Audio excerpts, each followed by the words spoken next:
Hi everybody, and welcome to another episode of Sneak in Some Science with Miss Mercury. Today's episode, we're going to talk all about the moon. Yep, the moon. I actually really like to talk about the solar system, and I'm slightly surprised that I haven't talked about it yet. Couple of facts, and then we're going to do a pretty sweet activity. So let's imagine that this golf ball is the moon.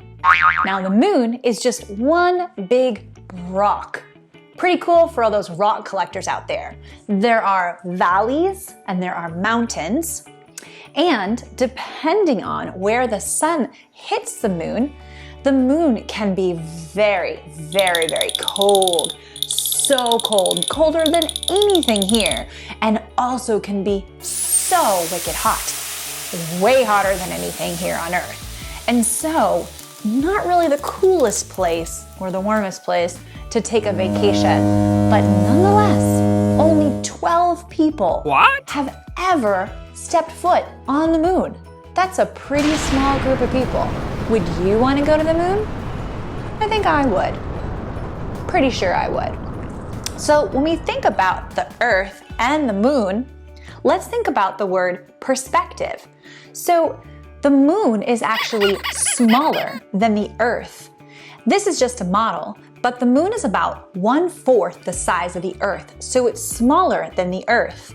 And the moon revolves around the Earth like this. While the moon revolves around the Earth, remember that the Earth is revolving around the sun. Now, I don't have the best model for the sun's size, and that's because actually with this right here, imagining this is the real Earth, I'd be pretty strong. But imagine this is the real Earth, there'd be like 1 billion of these guys inside of the sun. That's a number I can't even grasp. Like a huge number. And so basically, like the whole space I'm in right now could be the sun, if not larger. The sun is just massive. So why does it look so tiny from Earth? Any guesses? I mean, doesn't the moon look like the same size as the sun from Earth? It's all about location. The moon is much closer to the Earth than the sun. In fact, it would take 3 days by rocket to get to the moon. And it's not a sure shot because remember, the moon is revolving around the Earth. That rocket has to do a pretty cool flight pattern to get there. So my question before, how long would it take you to get to the sun? Well, it actually would take like 19 plus years to get to the sun if you were on the same jumbo jet. So the moon is a lot closer to the Earth. And so, even though it's so much smaller than the huge sun, it's all about perspective, how far away it is. The sun is so far away. Remember, 19 years. So let's talk about phases of the moon, or the cycle that the moon goes through as it goes around the Earth. Now again, I can't come up with a model that has the sun big enough, but just for the sake of showing you, I'm gonna use this cake bundt pan as the sun, just to show you. Again, this is not to scale.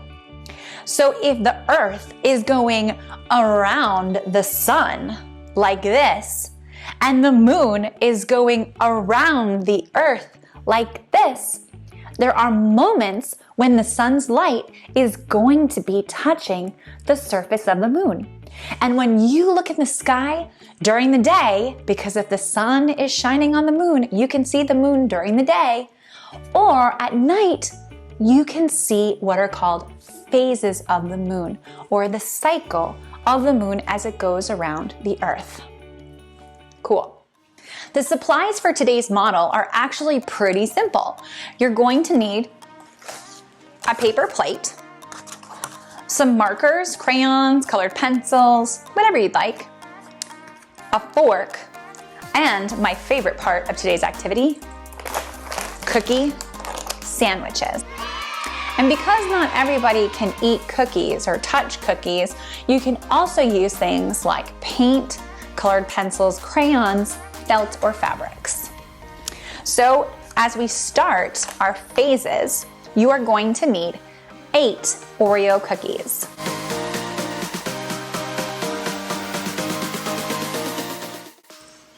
Next, you're going to twist the cookies apart very carefully.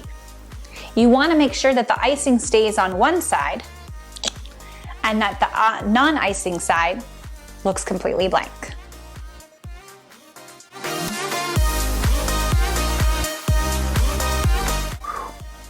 I'm going to separate my cookies just a little bit from the ones that have icing to the ones that don't have icing. The next step is to take your fork, or if you can use a knife, and you are going to start cutting out the phases. Now, when we think about the phases, there's a couple of words we're going to use.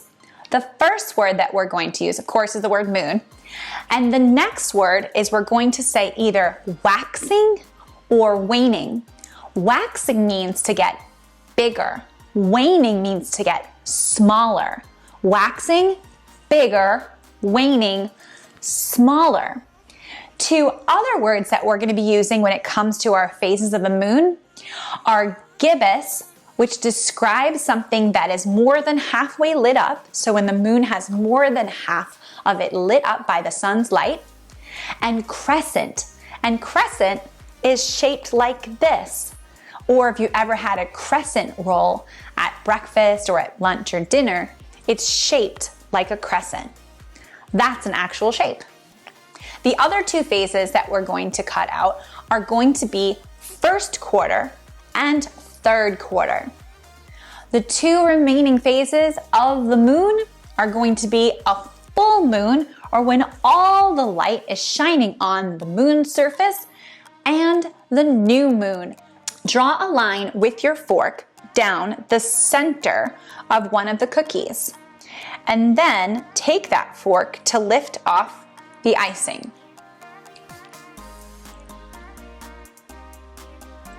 We didn't see that. Make sure you ask your parents before you eat something, especially if it's before dinner. Now what we have is one of our quarter moons. We'll put it in the right order in just a second.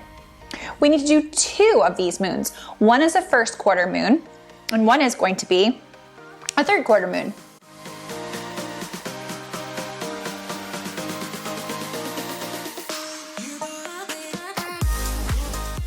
Like this. So I'm just gonna grab another paper plate just to keep things a little neat on my station and put that up there. And then I can start putting together my phases. But what I wanna do before that is in the center of my plate, I want to draw a quick picture of the Earth.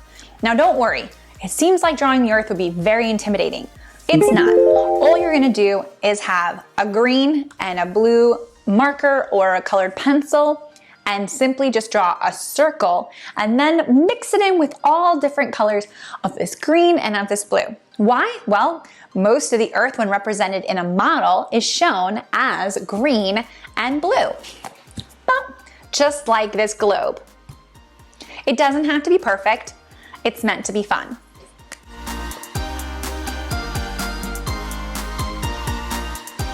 All right, so let's take our first quarter moon with the icing that's going to be on the right, and we're going to put it above the picture that we just drew of the Earth. And above that, we're gonna write first quarter. Then we're going to take our third quarter cookie, and the icing or the light from the sun is going to be on the left side of your cookie, and place it below the Earth. Next, write third quarter on your plate. Now comes the fun part. So remember, waxing means to get bigger or more light is going to shine on the moon. Waning means to get smaller, so less light will shine on the moon. Grab another cookie, and we are going to make sure that there's more icing on this next cookie, but we're just gonna slice out just a little bit. I'm gonna place it on my plate next to my first quarter. This moon is not only called waxing because it's getting bigger. We also call it gibbous because it's more than halfway illuminated or lit up. And label. All right, we're gonna keep going. Sadly, this is definitely the saddest part of this next piece of the face of the moon, because all we're gonna do is we're going to grab one of our cookies and we're gonna leave all the icing on. Why? Because all of the light from the sun is shining and reflecting off the moon's surface. We call this phase a full moon. So my friends, nothing to eat here. Let's put it down on our plate and label it full moon. All right, there's one more spot left between the full moon and the third quarter. Do you think you know what happens? What will our cookie icing look like? Take another look. So remember those words, waxing and waning, and the word gibbous? Well, we're definitely going to have a gibbous at this moment, but we're no longer waxing and getting bigger. We're gonna be waning or getting smaller. So it's a waning gibbous. We are going to cut out a small sliver and then place it on our plate and label it. Okay, so we have a few phases of our moon left. Let's keep going. Go ahead and grab another cookie and get excited because I saved the best for last. Because notice that we have a lot of icing on the plate, which means we're going to be going from a third quarter where half of it is gone to a lot missing. So remember, the icing is representing the light as it shines onto the moon, a reflection from the sun. So we're going to move into our next phase. We're going to call it waning because we're going to get smaller, and we're going to talk about another shape of the moon, not gibbous, but because it's smaller than half, we're going to call it a crescent, which is a type of shape. So this is a waning crescent. Delicious. Take a look. So what we're left with is actually a tiny little sliver of light. Place it down on your plate and label your plate.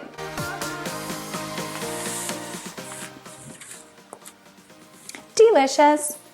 But we're not done yet because now we're moving to our next phase. We're going from a waning crescent to no light shining or reflecting off the moon. So what do you think we're gonna do to all of our icing? You're right. We're gonna take it all off. This guy is called a new moon. The new moon doesn't have any light reflecting off of its surface. It is completely shadowed.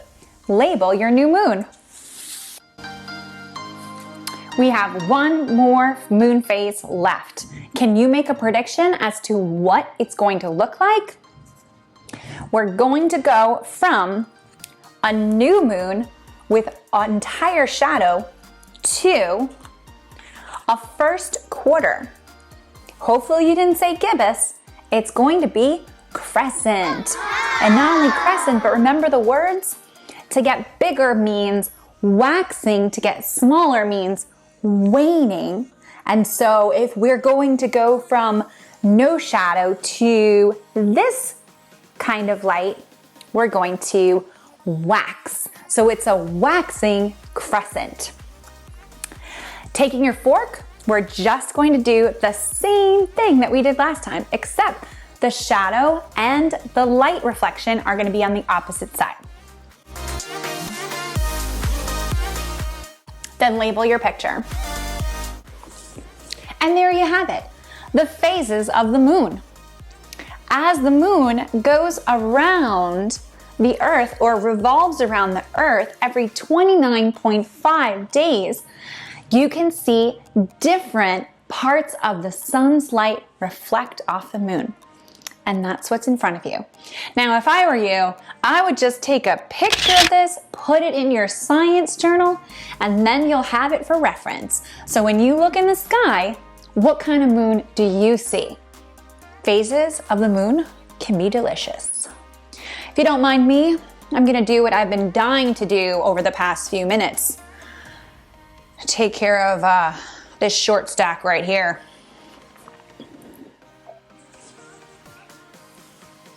Don't mind if I do. Cheers to the moon.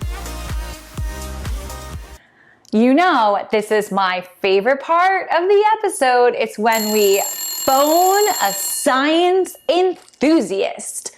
All right, so here we go, on the phone. Dial in one of my favorite sets of numbers in a different order, as always. Hello? Hello! Hi, are you a science enthusiast? Yeah. Awesome, what's your name? My name is Maya. Maya, I love that name. Maya, how old are you? I'm 12 years old. 12, and where do you live? I live in Northern California. Northern California, awesome, awesome. So Maya, why are you such a science enthusiast? What makes you love science so much? I really like learning how to do all these things and how things work. How things work? Is there something recently that you think just boggled your mind about how something worked that you just discovered? Yeah. Do tell. It was being in quarantine at home and social distancing. Yeah, I bet you also learned the science of washing your hands. Yeah. Didn't we all? How was the end of your school year? It was pretty weird and unusual, huh? What was it like for you? What was it like for you? It was a little bit difficult because my teachers weren't there to help me through some of the things. And I really missed my classmates, but it went pretty well. Okay, awesome. All right. All things aside, science is so awesome. We are so excited about science here on the show, but tell us about your summer. I want to know what is going to make you super excited this summer. What are you hoping to do before you have to go back to school again? You've got plenty of time off. What are you going to do? Well, I am signed up for this soccer training online. Oh, an online soccer training. That's cool. Yeah, we go onto a Google Meet and there's a coach and we point the camera down towards our feet so he can see what we are doing and he can help us on the way. That is amazing. That is amazing. It's sort of like, taking virtual to that next level. I can't even imagine having a soccer practice online. That's so cool. Well, good luck with that. Thanks so much for being on the show today. I really appreciate your time. I'm so excited that you're a science enthusiast. Make sure to keep science every day. And you have yourself a wonderful summer. Thank you. Thank you. Bye. Bye. This has been a wonderful but very filling episode of Sneak in Some Science with Miss Mercury. I'll catch you later. Bye.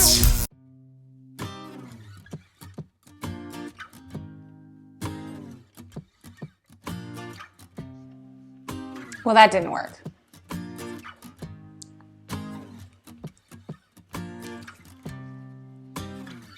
So this is the moon. No, it's not the moon, it's a golf ball. I can imagine people being like, that's a golf ball, Miss Mercury, that's not the moon, and this is a stress ball. So this is the moon, and this is the Earth. And the moon goes around the Earth. So this is the moon, and this is the Earth. And the moon goes around the... Cut. Well, nothing goes better with a short stack than a cup of milk.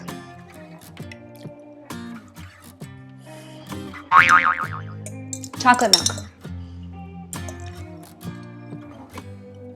Dare me?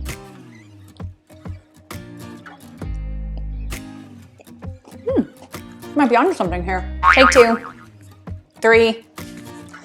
Nothing goes better with a short stack or Oreo leftovers than some cold milk.